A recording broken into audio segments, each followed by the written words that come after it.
So most of you guys know me. I get to be in the middle of the screen today, and not just my chin.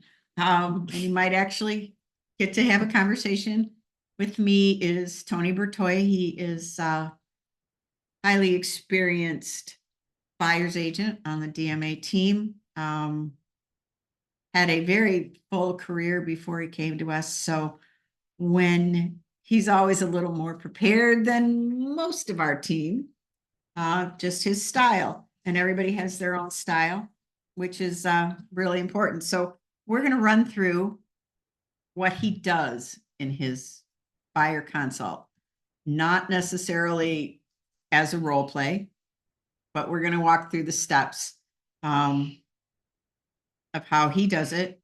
Hopefully we'll get some questions.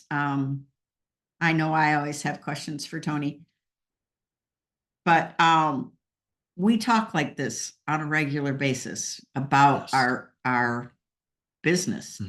So what's important when we get a listing coming up, when we've got issues with a buyer, how we're going to talk to the next person. We do this on a regular basis. So hopefully you will get something out of it. We're going to go through. Tony has 6 parts. Dave said 5. Ignore everything about Dave because he's not here. We can say whatever we want. And he focuses on listings. Yes. He's very listing centric. He likes to, that, which is why that we chose to do this when he couldn't be here. Otherwise he says the wrong thing because he doesn't know how to work with buyers. Oh, I didn't say that. Anyway, so we're going to talk steps, getting to know each other.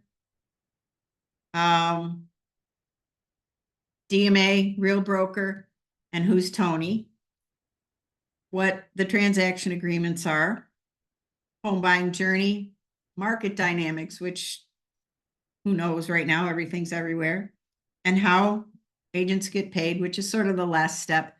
And a lot of times you've already answered all those questions before you get to that step.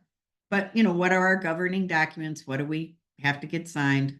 What does the world make us do now? So I am going to give this to Tony to get started on, but I guarantee this is how we talk. So not quite so much, a little more conversational today. Yes, so for sure. We'll be very happy to do that. So Tony, what do you do first?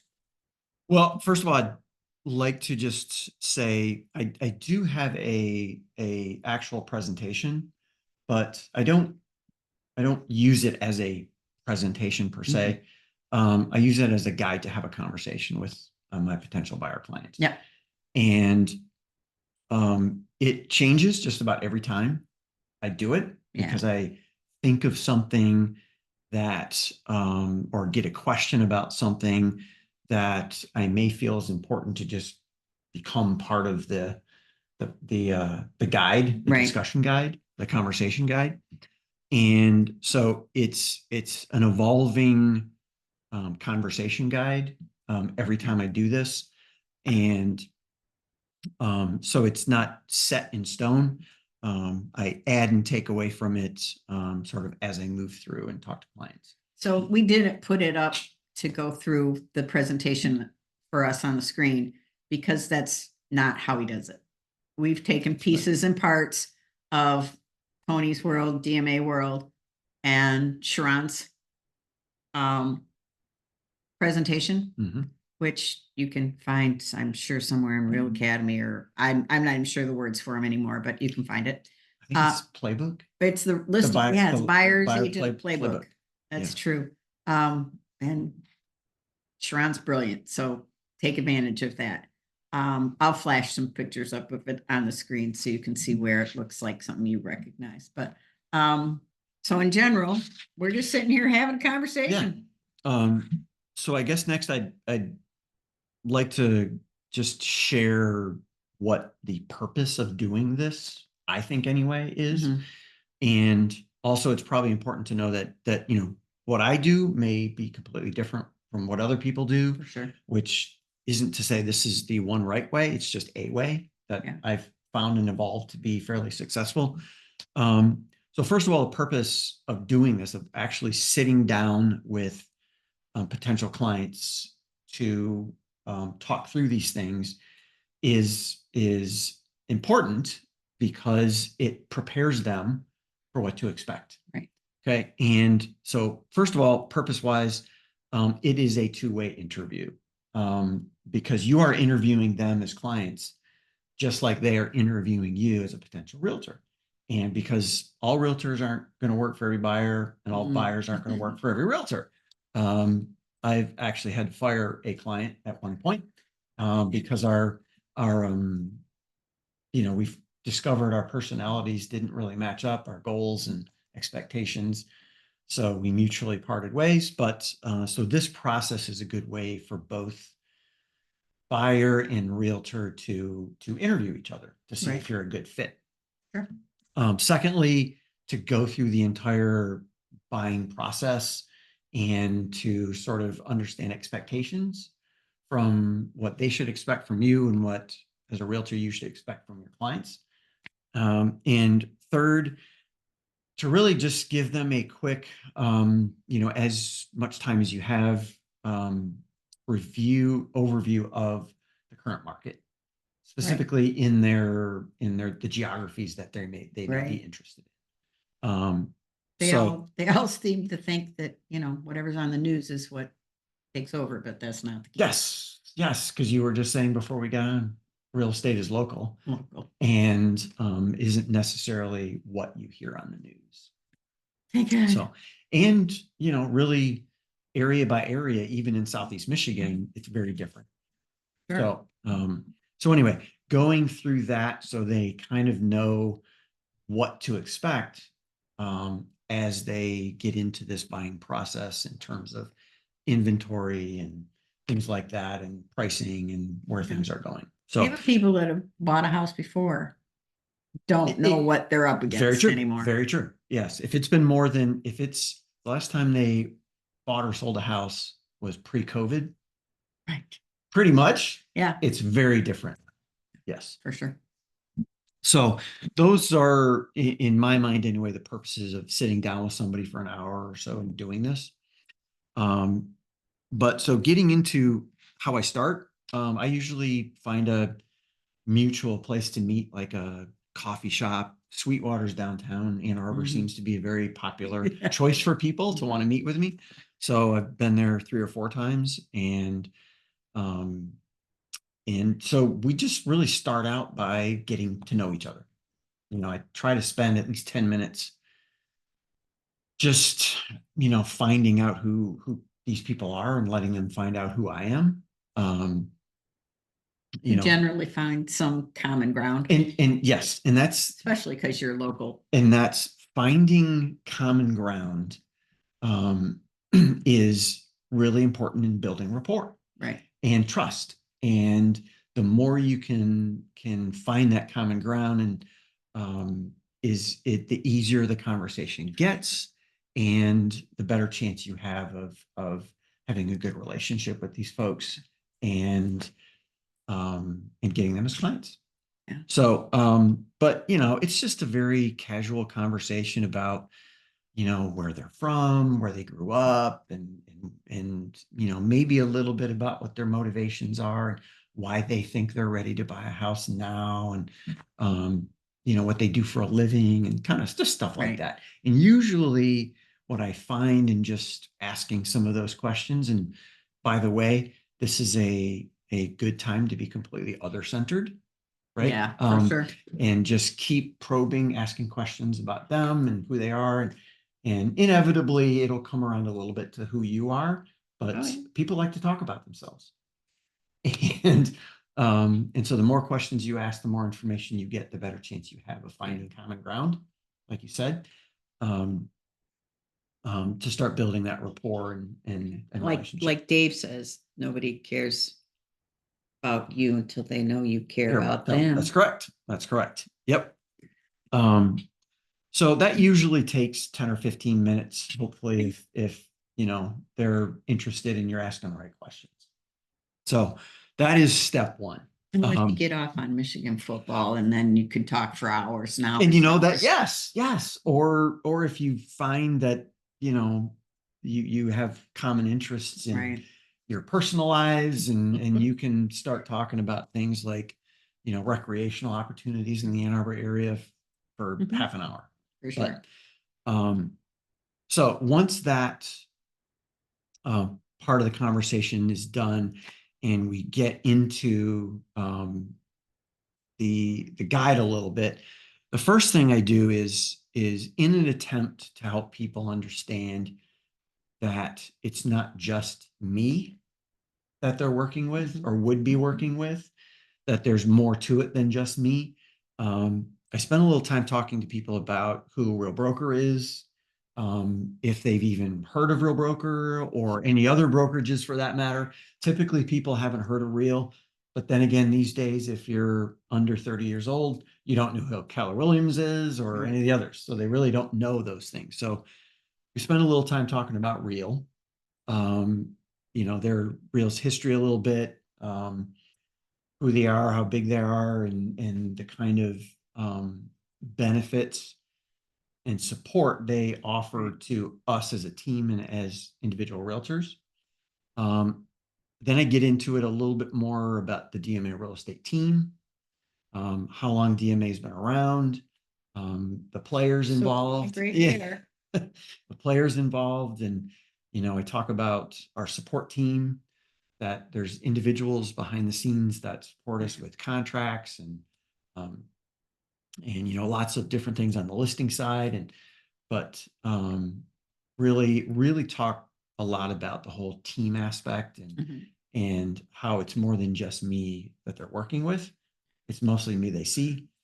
Yeah, one of the things that just kind of popped in my head is sort of what actually Dave was talking about last week is the support structure, and that it's not just you, and how important that is, because if anybody ever read my bio, the top thing is I try to take the stress out of this whole process. Yes. Right. That's really what my job is. Yep.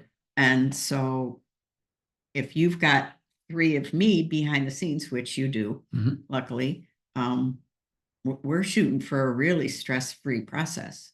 Yes. And all the way to closing. I mean, we don't get to closing and have issues. If God forbid we have issues, then I haven't done my job. Yes. So. Yep. And that's a great point and a great reminder. Thank you. Is I try and throughout this entire conversation, help especially first-time home buyers. Right. Try and help them understand that we're going to try and make this as stress-free and actually fun as possible. Right. As it should be fun. It should be. It's a big step in your lives. It's a new house, a new home for you, and it should be fun to an extent. Sometimes it's not, but given the emphasis on the team aspect, my experience, our team's experience, and really that we're going to be taking care of a lot of behind the scenes things that will try and make this as stress-free as possible. I think resonates pretty well with people. Tony and I were talking while we were waiting for folks to get on about why does your broker matter? And we talk constantly about it's just your brand, fantastic, wonderful. That's who really you are, right? We're talking about why does Real matter and what they bring to the table behind you. I get to be an elite agent for 2 more days before my cap flips over. I was going to wear my Real elite jacket, but it's too warm. But Real brings so much to the table, and I hope everybody's not necessarily from Real, but your broker brings big picture things. The economy, they have mind-boggling resources for economists. It's just, and the more people, the better we get, the more agents. Why do we talk about this? The years and years of experience. It's important because we have a CEO that is a business builder, which is fantastic. And it's great for people to know we've got that behind us.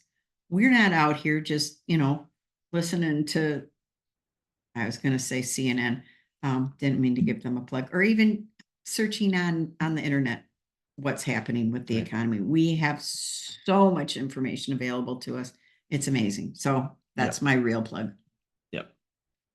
So that's, once I get through, who Real is, who DMA Real Estate is, I usually give a short 60-second or the elevator speech, if you will, on who I am Right. and in general what their expectations of me should be That's huge. when if they choose to hire me and work with me as their realtor.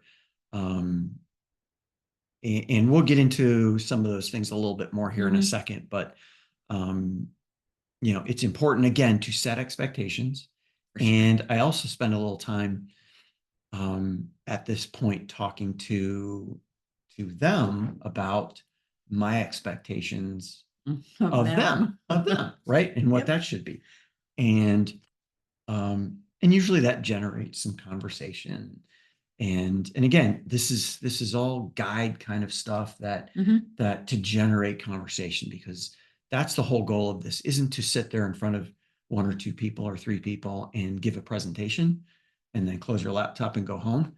It's to have a conversation. It's not very successful And if you've done that. no, probably not. Comes across very dry. And so you want to kind of let your personality come through a little bit. And again, try to build that rapport um, and talking about expectations so you're on the same page. Right. And that usually generates questions well, what if, um, somebody asked me the other day in a consult, well, do you just do showings like up until 5 or 6 o'clock in the evening? And it's like, no. You should expect me to be available from 8 or 9 a.m. to 8 or 9 p.m. Whenever it best fits your schedule. And on the weekends and all that. So that Right. generated some conversation. So I had a client tell me the other day, so you've never told me no. No, you told me no one time, but it made so much sense. I'm so glad you told me no one time. I mean, they appreciate that you're a real person. yes, there will inevitably come times where you have to say no, or I'm not Can't do that. available there. Yep. But again, having that rapport and trust, they respect the fact that you Yeah, have for a sure. life Yeah. outside of being a Yeah. realtor. And Who wants to hang out as much time as you spend with buyers? Who wants to hang out with somebody that has no life? very true, very true.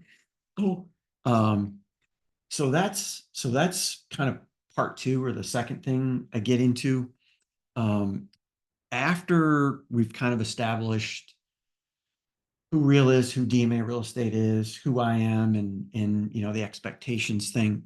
I take some time to talk about one of the more dry subjects, but it's important, is the agreements that govern this residential real estate right. process or industry. Mhm. And those simply being the listing agreement, the buyer agreement, and the purchase agreement between the seller and the buyer.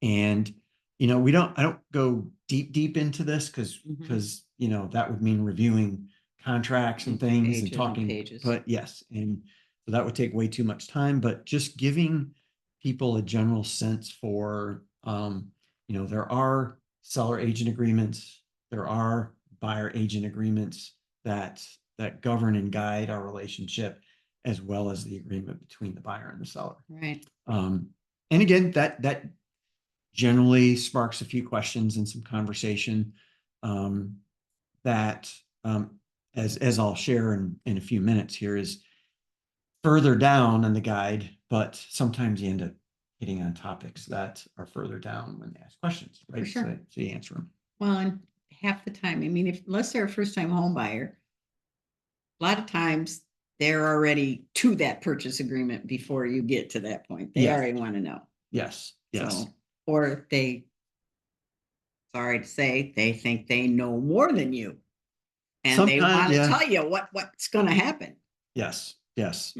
Especially with experienced home buyers and Yeah. sellers. Yes, and that's why doing this on a consistent basis is good practice to Right. be able to handle some objections that a future buyer client may bring up during a conversation.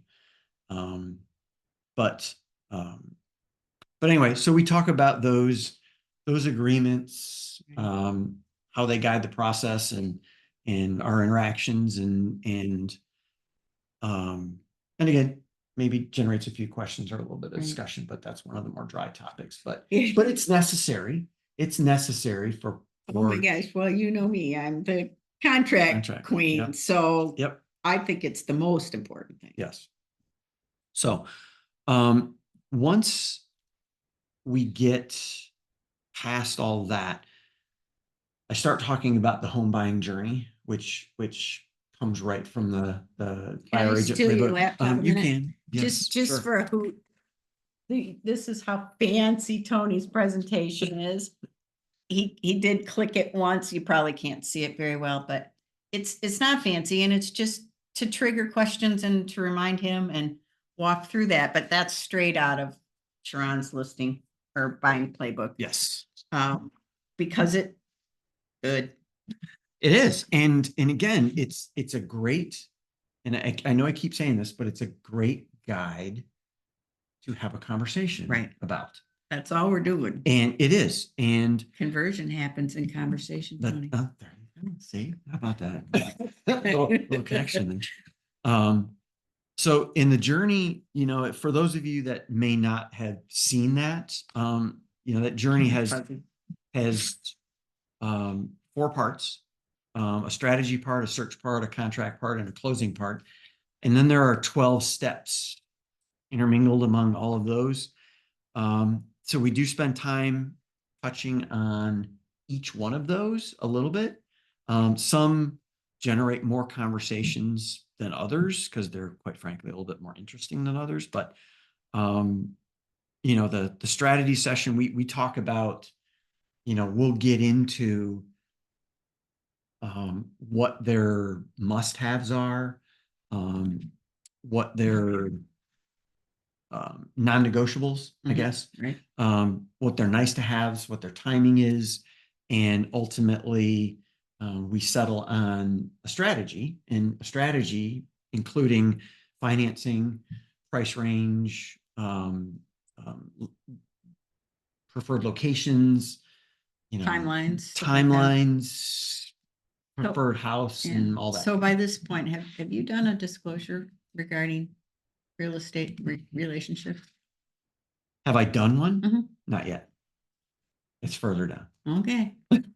You talked about money. I'm teasing. I did. That's my That's true. the broker I in me see. just There you came go. out. I should probably maybe move that up a little bit Yeah. in my The presentation. broker in me came out. Sorry. But we do talk about that Yeah, before the for sure. conversation's over. Yeah. Well, the most fun part's coming up is the search part. Yes, yes. And so, game plan financing, most of the time when I sit down, especially with first-time home buyers, they have not gotten financing yet. And most of them are looking for some kind of guidance. Sure. At that point. Sure. And so that's a topic we typically spend a little bit more time on.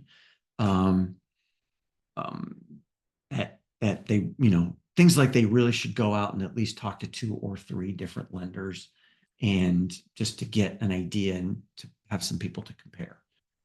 Just like, by the way, I will also say at this point that I also ask them at some comfortable point in this whole conversation if I'm the first realtor they've spoken with. And when and if they say yes, I make a point of encouraging them to go talk to some others and make that I point. bet they don't. Whether they do or not, I don't know. I have had a few tell me, you are, the first, but we have, 1 or 2 more that we've set up a meeting with to talk to. But, and I encourage that for comparison purposes, just like, when you're getting contractor bids for something for your Right. house, Good point. right? You want to have 2 or 3 to compare. So Right. it should be the same with this process.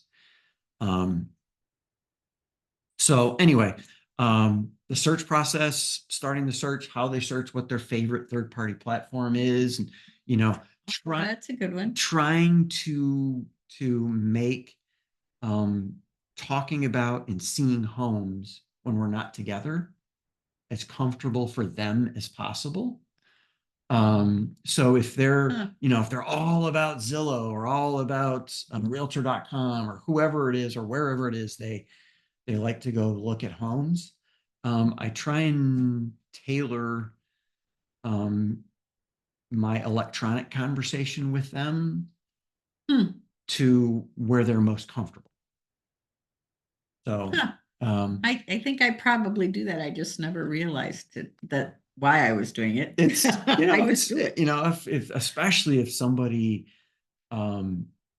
really or has already before this point talked about looking on Zillow and doing this on Zillow or realtor.com or wherever it is, you gotta kind of make little footnotes about stuff like that. Right. And so you can tailor that into your conversation and your discussion so you're making them comfortable.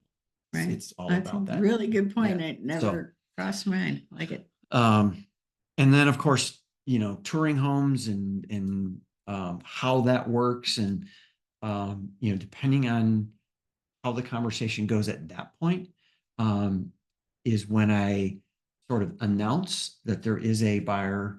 I refer back to the exclusive agreements, and that there's things we have to do prior to seeing homes. But I get into that in more detail later. And then we talk a little bit about making offers, how that process works, and then moving on to once we get into having a contract, inspections, appraisals, negotiating contingencies, post-inspection stuff, and how the finalization of financing goes. And by the way, this is all right in the home buying journey page that Kathy just showed you. But walking through each one of these steps generally sparks at least a little bit of conversation and question in people's mind. Yeah. But it's a great visual and point to help set expectations. Right. Here's how this is going to go. Be prepared.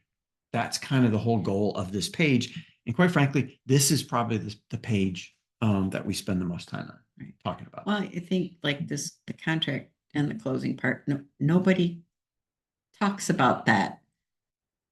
They just shove a contract or send a contract loop, sign this, and nobody talks about that if otherwise. And I mean, I have agents that don't know much about how closings happen that are, bringing stuff on our listings, even agents. So how the heck is a buyer supposed to understand all that? They don't half the time don't know the questions to ask. So it's really up to us. Yes, exactly. They don't know what they don't know. So they don't know what they should ask. And so talking about each one of these steps, including the closing process, which you just mentioned, including how are you going to move, raising those questions early. So you're ahead of the game on a lot of stuff, walkthroughs and just completing the closing process.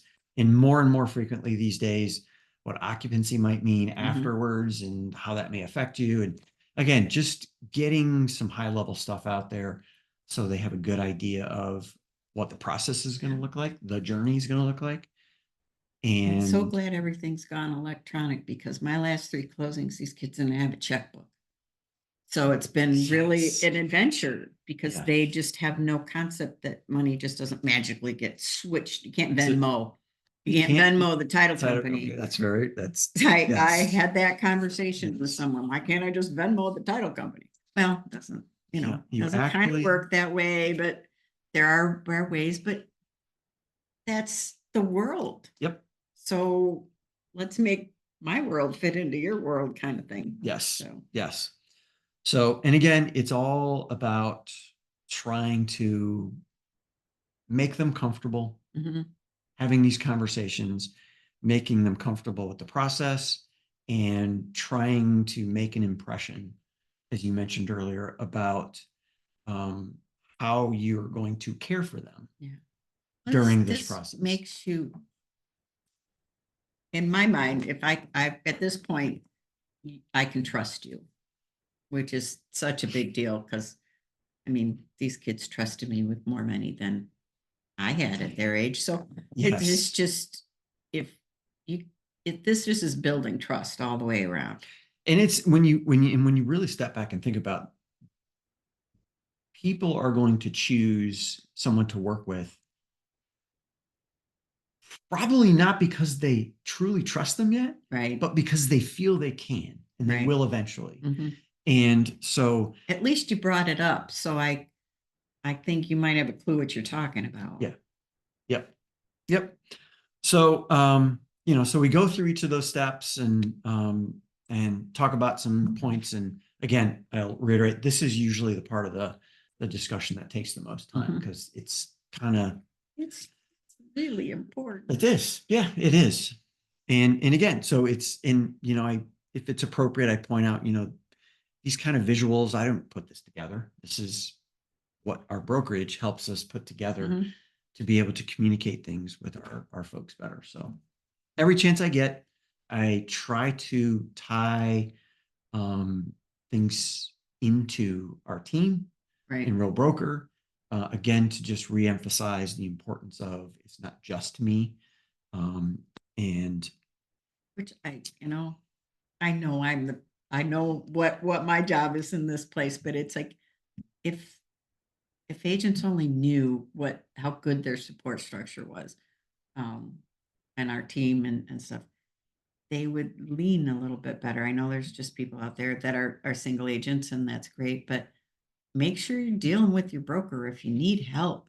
yep, Find people in your state if you need help. God, there's so much there, but yep. And that's actually a good point. So one of the spots I usually um, bring our contract Mhm. specialist, is when we get into the contracts part of Right. this.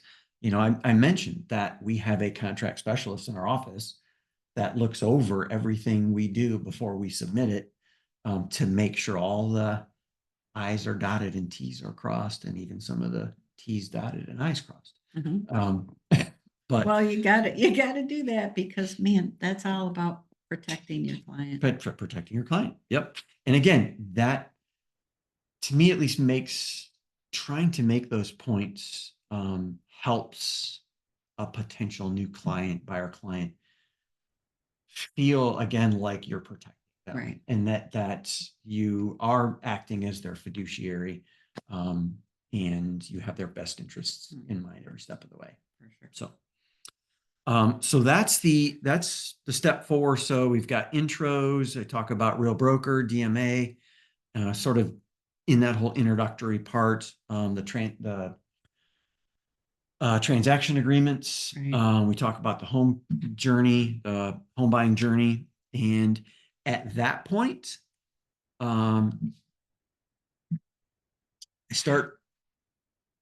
I introduce a market dynamics conversation, with which Which is starts. very local. Yes, Nice. very local. And that's the way I do it. Is I first talk about a few high level things just to Yeah. kind of get them in the mindset, um, because expectations from sellers and buyers are that there's not a lot of inventory out there. Houses sell very quickly. They hear horror stories from their friends about, them putting in offers on 10 different houses and losing out every time. And it's this hundred thousand cutthroat dollars world. over. Yeah, all And that stuff. And so I try and help people understand the dynamic that's going on.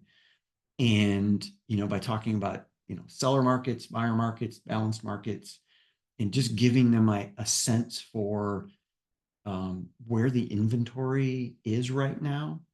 This is all very high level, not a lot of specifics, but um, just again, to set the expectation of, um, of what we're going to be looking at from a market dynamic standpoint and kind of where things Yeah. are and what to expect.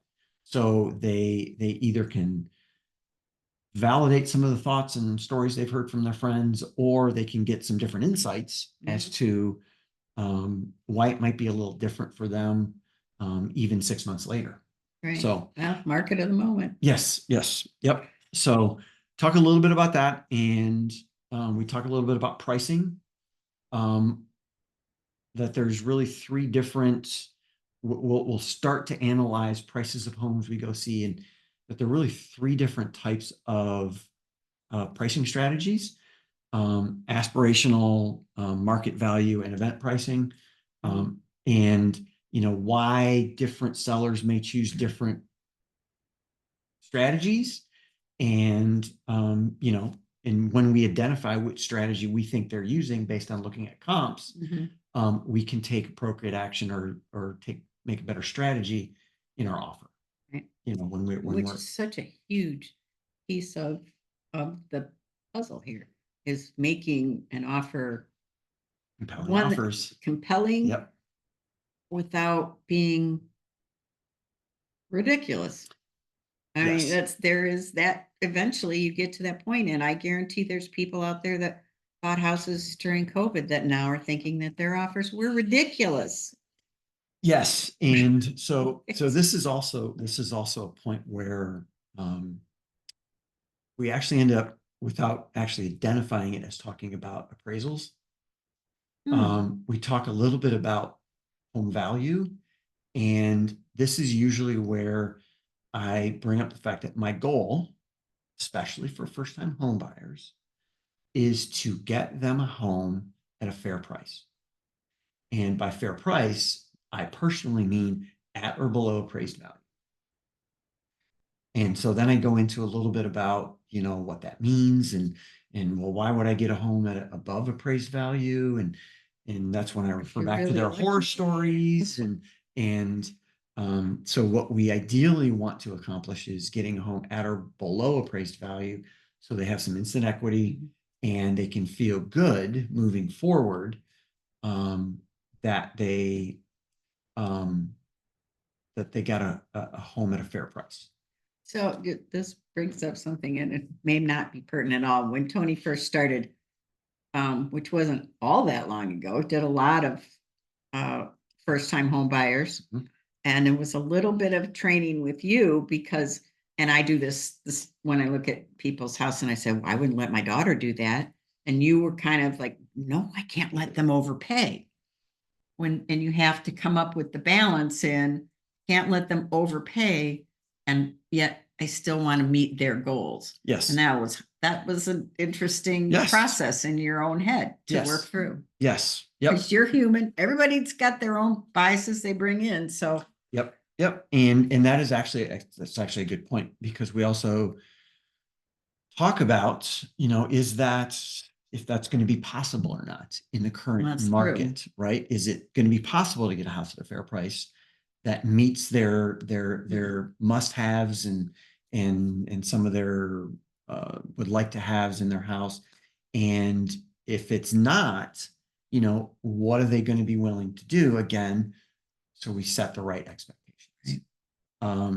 And so we spend time talking about those things, and then I actually, based on our previous conversations leading up to the meeting, I actually take them through a live search on the MLS, in their geographies that they actually have identified as priorities, what they think their general price range is, and maybe if they've thought through it far enough, the type of house they may want, right. Or something particular about a house they may want.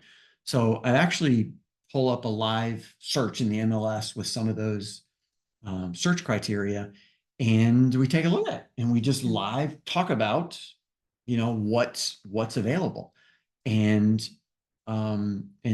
where, how many houses are available, and what they think their price range is. And home styles are, and that again generates a lot of conversation, Right. because by that point, you should expect, I think, even first-time home buyers, or maybe even especially first-time home buyers, to have been spending some time on their favorite third-party platform. Yeah. Right. Looking at things. Well, And the thing about that is, if they looking, they're out on Zillow and they're just going, oh, this is in my price range. This is my price range. They're not looking at all the other stuff you can find on the MLS. That's a whole different, narrow it down to what I really want. yes. And so that exercise I have found to be very educational for the potential clients. And educational from the standpoint of, if there's something there that they hadn't seen before on Zillow or wherever. But it's a good dipping your toe in the water to what a search process might look like. And it kind of shows them a quick glance at what the MLS looks like and how I see things versus how they see things. I did this with my client that came from Seattle, and we did those houses. We did Zoom on house after house after house before she was here. And you can, if they're sitting next to you, you can see their whole demeanor change when they see something. I really like that. Oh, that's what I. Yes. And it's very interesting to, not so much on Zoom, but you can still hear that in their voice. Yes, for sure. Yep. And you give them sort of to me anyway, a preview of how your conversations are going to go.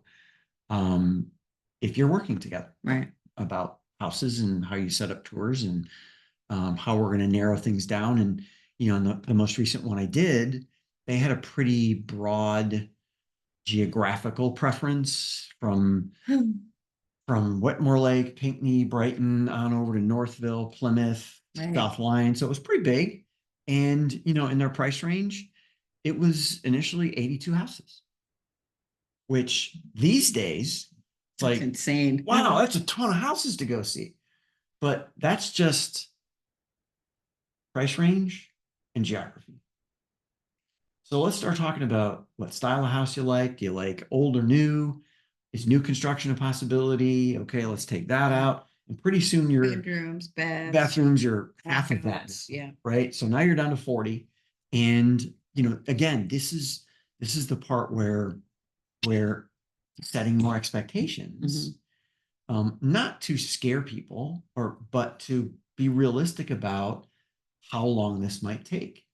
And so when we go through that exercise, it's like, okay, so if we're whittled down to 30 homes, we start going to see some of these homes, and by the time we're done seeing the first 10 of those homes, there's another 5 from that 30 that are already gone, right? And now there's only 15 more left. And maybe of those first 10, you didn't like 8 of them at all because, the pictures were a little bit, enhanced or made the house look better than it was. Right. And so, it's a way to show them how, again, the market dynamic is what's out there, and where they may initially look at 82 houses, but it's really only 25, and how quickly some of those might go depending on how long they've been. You and I both have sales backgrounds prior to this world. And one of the hardest things in real estate is short of new construction, and they're not always built, is coming into a industry where there's only one of this house. I can't call my people down at headquarters and say, build me a second one. I can make orders for 50 widgets or whatever. Right. There's one of this Yes, house. there's only one. Yep. And that was one of the hardest things for me to learn. And then what just happened to me this week with this buyer is like, okay, we got this whittled down to 3. We're really excited. You know what happened this morning? What's that? 4 houses came coming Good. soon. that are perfect. And I'm like, so I'm going to show 7 houses this weekend, not 3. And then we've got a whole nother, so there's a lot of houses on the market. I don't know if you've noticed, way more than we've had before. So they just Recently. keep Yep. coming on the market. And so that's, whole different dynamic than we've had. So Yes. Yes. anyway, those are the things, like, guess what? 3 more came on. Yay. Yep. Yep. For sure. But it's also, also though, compared to when I started, which was pre-COVID, Yes.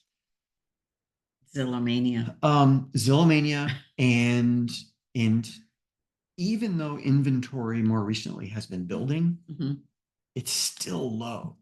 The idea of possibly going through the entire inventory of houses out there for a first-time home buyer, with once they whittle down their priorities and some flexibility and timing and all of that, that they could go through their entire everything that's in their search in, I don't know, 2 or 3 weeks, and then just like that be waiting for new listings is a little bit of a reality check Right. for some people. But again, it's all about setting expectations, Mhm. showing them real time how this works when you really start to narrow things down. And what to expect is very important. At least Yeah. I found. We're coming up on the 2 o'clock here. Important things, topics, and Tony, when we were talking about what we were going to talk about today, Tony said, this is sort of stuff, if everybody's still engaged, we're going to talk about. Right. Because Yes. there are times when you see people looking over here, all of a sudden their phone's dinging, Starting to drift stuff off a like little. that. Yeah. But there are some things that you kind of want to talk about. Yes. So if we haven't already, and that's pretty much the 5 things Right. that I go through. The 6th would just be other topics, Right. really. And that's if we haven't gotten to those yet. Yeah. The most important of which is the agency and governing documents. Right. Where I actually bring hard copies Right. of those documents. And so I can show them that these things are our guide, our relationship, and need to be reviewed and signed by both parties before we can go out and start seeing homes.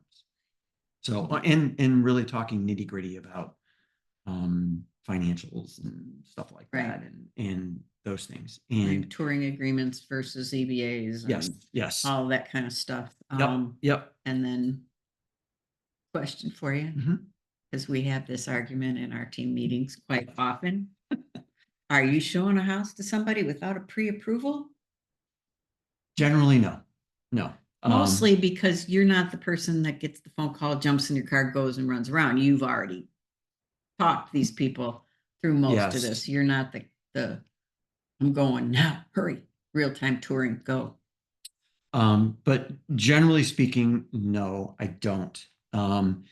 If there's always exceptions, True. if the circumstances, I won't say I've never done it. But I tell people when they ask if we can start going to see houses, I'm not pre-approved yet. My question back for them is, what's the hurry? Right. Right. What's the hurry? What's the point in going to see a house? Because I want them to tell me why they want to do that before they even know how much they can afford. That's a good one. And it's really depending on the answer. Yeah. Is what helps me understand if it's really appropriate to do that. I love that. So that's great. What's the hurry? And then the so if the answer is, well, houses are selling so fast these days, and I want to get out and see this one before it's off the market, right, yeah. and and if that's the answer I get, I generally say, well, you're not going to be able to buy it anyway because you don't have a pre-approval. So that's not the right answer. So, you know, I'm a little bit more polite about it than that, but that's generally the answer. And really the last topic that I want to make sure, if we haven't already, we've talked about, is how agents get paid. And that kind of folds into the conversation about EBAs and agency and all that anyway. Right. But and at this point, you know, I find most people don't even know what happened last summer and summer of No, 2024. and they didn't care. Only we cared. And I don't even bring it up anymore. I No. just explain how process works and how agents get paid and all that. And again, so expectations and, you know, informing them about that. Everybody talks about your value proposition and all that wonderful stuff. You just did all of your value proposition without saying that word one time. This is why I get paid so much money. You said you did the whole thing. Nobody, by then they see all the work you do. Why would they not? I actually have an agent, I have a client paying me my whole commission because she knows. Yep. And so when, you know, when we get to the point when we're talking about the buyer agency contract and how agents get paid and, you know, and somebody does ask, well, what if, you know, seller isn't offering a buyer broker compensation of the 3%? And I say, well, then that's a topic for us to talk about. Mhm. And, you know, there's lots of details in that conversation, but, you know, I have had clients in the past that likewise have made up any difference. Right. Because Yeah, they for see sure. that value. And generally speaking, I by the end of this, to your point about the value conversation, you have that conversation with somebody without having it, Exactly. right? By doing this, they Yep. see everything you're doing. They trust that you're working behind the scenes. You have this team, and you're bringing all of your experience and resources to bear to make this process as stress-free, fun, smooth, Successful. informed, and successful as possible for them. They see why 3% makes sense. Right. And I'm struggling to think of an example, but I generally don't get any No, pushback or I don't either. anything. I don't either. Um, I don't do touring agreements. I do EBAs. yes, yep. So, so yeah, so that's how I sort of facilitate my buyer conversation. Christine, Consultation. yeah, Christine, if you're out there, if you had any questions and we didn't breathe, I usually yell at Dave to breathe to get questions, but hopefully you're listening. All those people that are going to watch this tomorrow after I post it will be very exciting. Not quite the way that Dave does it, but hopefully you got to see who the rest of our team is, what we're like. And how we function and why our team is who we are. We do hate to say it, we do a lot of business. We've done a lot of business. We've been a team for over 20 years. I've been with David for over 20 years. Yeah, think about that. Yeah. Um, it's been a joy to train Tony in this business because when he's a businessman, and that is one of the most important things.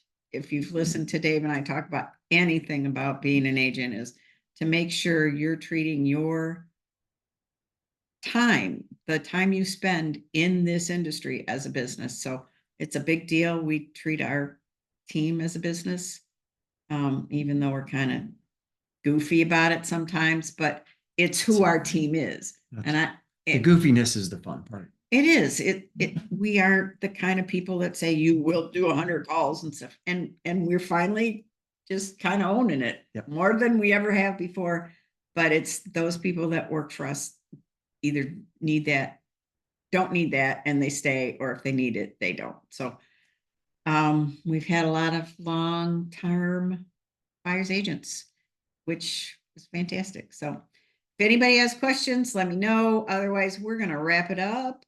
Anything else you want to add, Tony? No, thanks Thank for you having me so today. much for doing this with me.